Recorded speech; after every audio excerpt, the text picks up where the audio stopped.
satu kelas menengah yang baik.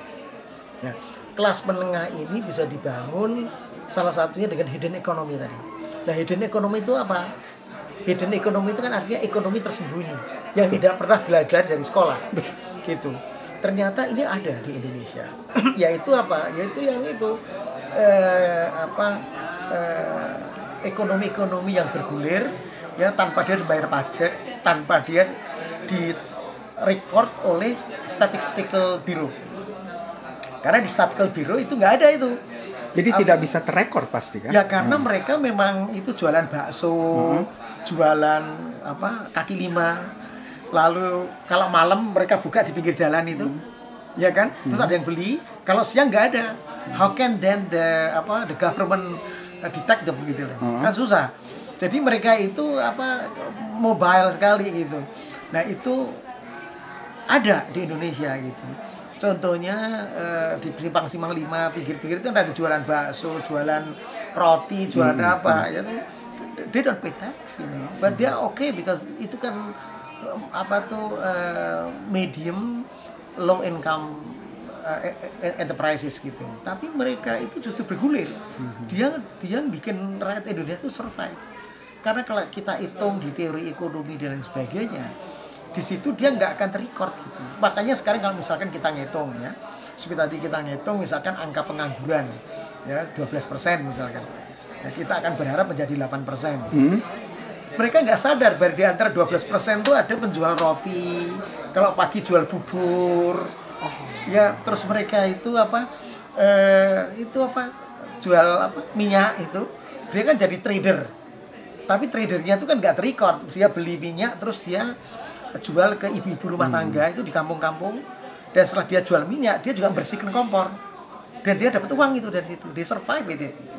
Dan ini ekonomi gini jalan di Indonesia gitu. Tapi tidak bisa dihitung berapa persen mereka itu membantu perekonomian Indonesia. Ya, karena mereka itu kan mobile sekali gitu, nggak sesuatu yang permanen. Dia tidak buka toko, dia tidak buka warung yang bisa dicatat oleh Biro Statistik itu. Mereka itu tidak terdaftar. Tidak terdaftar, tidak apa. Tapi itu bagian dari mungkin pengangguran terbuka yang sebetulnya itu bikin survive Indonesia gitu. Makanya kita bilang bahwa teori income per kapita itu mungkin tidak pas untuk Indonesia. Karena kalau income per kapita itu cuma dihitung GDP, teori Amerika dulu kan, dan lain sebagainya itu. Terus kemudian dihitung per kapitanya berapa, di bawah itu dia garis kemiskinan, di atasnya garis kemiskinan dan lain sebagainya itu. Padahal dia nggak sadar bahwa di kita itu mungkin beda ukurannya. Nah makanya waktu itu diintroduce oleh beberapa ahli ukuran lain gitu. Oh, ada alternatifnya. Oke, jadi bukan hanya menghitung berapa GDP. Tapi untuk common language, untuk common use itu harus digunakan. Dia pakai. Oke. Yang satu lagi juga Pak, saya ingin menanyakan lebih lanjut mengenai peran Indonesia G20 itu. Saya sangat berminat karena waktu Pak Presiden ke Pittsburgh itu saya dengar komentar-komentar dari juru bicara kepresidenan bahwa peran Indonesia di G20 itu akan sangat leading role, istilahnya leading role. Kemudian saya research di media, bukan hanya mainstream media Amerika, terus karena mainstream media Amerika kadang-kadang nggak imbang Pak. Jadi saya selalu untuk research itu media-media alternatif seperti Eropa, Jerman, Prancis, dan Inggris. Tapi juga peran leading role Indonesia di G20 itu tidak terungkap, Pak. Bisa tolong dijelaskan? Karena juru bicara dari India contohnya. India itu punya menteri luar negeri yang muda, itu jadi spokesperson-nya pemerintah India yang sangat efektif di dunia. Tapi apakah Indonesia itu punya juru bicara seperti itu atau apa langkah untuk menjadi leading role di G20, Pak? I think Pak Marty is going to be a good one. Pak Marty ini masih muda kan, Menteri Luar Negeri Indonesia yang sekarang ini. Beliau masih muda dan beliau well educated gitu, dan dia akan pasti menjadi satu juru bicara yang baik bagi Indonesia, terutama menghadapi forum-forum internasional. I think dia sudah proof well waktu di Denmark kemarin, waktu di UN Climate Change Conference begitu. Itu satu catatan yang saya lihat, memang saya kira Departemen Luar Negeri ini memang porsi mereka sebetulnya untuk menjelaskan ini. Yang saya bisa jelaskan secara normatif mungkin bahwa G20 ini Indonesia mewakili negara-negara berkembang. Memang ini kan peleburan dari G8 gitu. Betul. Peleburan dari G8 yang kemudian jadi G20 yang kemudian memasukkan negara-negara lain yang punya role penting di dunia, termasuk Indonesia. Nah tentu ini kan baru beberapa kali pertemuan begitu, dan tentu ke depan diharapkan peranan Indonesia akan besar. Bahkan Prancis waktu kita ketemu dengan Sarkozy waktu itu clear mengatakan, dia bilang I will support as much as I can for Indonesia, to play the more roles di G20, di climate change, di even nanti di Dewan Keamanan PBB. Jadi saya kira ke depan akan bisa lebih baik lagi nanti peranan Indonesia di situ. Memang ini perlu waktu ya. We need the time gitu ya. We need time.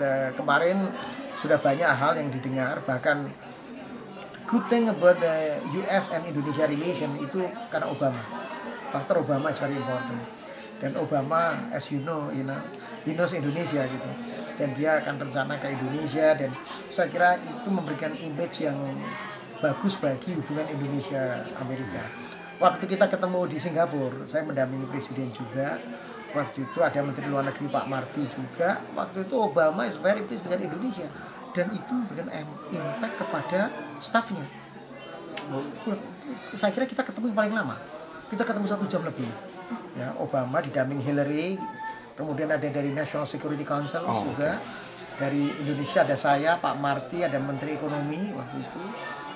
Saya dari Polkamnya saya. Di politik dan keamanan. Waktu itu Obama sangat pleased dengan Indonesia, dan dia bilang kita mau tingkatkan kerjasama pertahanan, ya, defense cooperation, economic cooperation, dia akan lakukan itu. Jadi faktor Obama is penting untuk kerjasama Indonesia Amerika. Ya, saya kira itu sangat baik sekali. Dan juga dampak dari pidato Obama di Egypt itu ya Pak ya. Saya mengkhususkan, memang itu lebih baik untuk masyarakat Muslim di dunia. Tapi saya ingin mengkhususkan masyarakat Muslim di Indonesia. Dampak positif apakah yang dirasakan oleh rakyat Indonesia terhadap pidato presiden? Saya bukan Muslim, tapi saya bisa merasakan kehangatan Obama untuk menjembatani dunia Islam dengan dunia Barat. Gitu. Saya kira ini sudah terwujud di beberapa kesempatan. Bahwa satu, Obama pun punya advisor Muslim juga itu. Betul. Ya, dia seorang perempuan kalau nggak salah. Kedua, Obama bicara di Egypt waktu itu di University of Al-Azhar. Ya. Ketiga, secara khusus di Indonesia, saya kira beliau nanti akan datang dengan keluarganya. Saya kira akan memberikan nanti perubahan tersendiri, dan bagus sekali hubungan kita dengan mereka. Kemarin waktu Obama pidato di West Point untuk menambah pasukan di Afghanistan, secara khusus Secretary of Defense telepon saya, dan mereka secara khusus, saya kira Pak Marty juga ditelepon ya. Pak Marty juga ditelepon oleh Menteri Luar Negerinya, oleh Hillary Clinton. Jadi mereka betul-betul menempatkan Indonesia dalam posisi yang sangat strategis. Secara khusus mereka mengatakan, Mr. Minister, within couple hours, the President will talk in front of military academies student or cadet, dan di situ akan di-announce bahwa Amerika akan menambah troops di Afghanistan dan akan ditingkatkan terus nanti. The point is not what they wants to increase the troops in Afghanistan, but by informing us. Dia melihat betapa pentingnya posisi Indonesia di sini. Dia inform 2 minister, satu Minister of Foreign Affairs Pak Marty, dia inform ke kita Minister of Defense, dan itu dilakukan oleh setingkat Secretary of Defense sama Secretary of Foreign Affairs. Dan itu saya kira memberi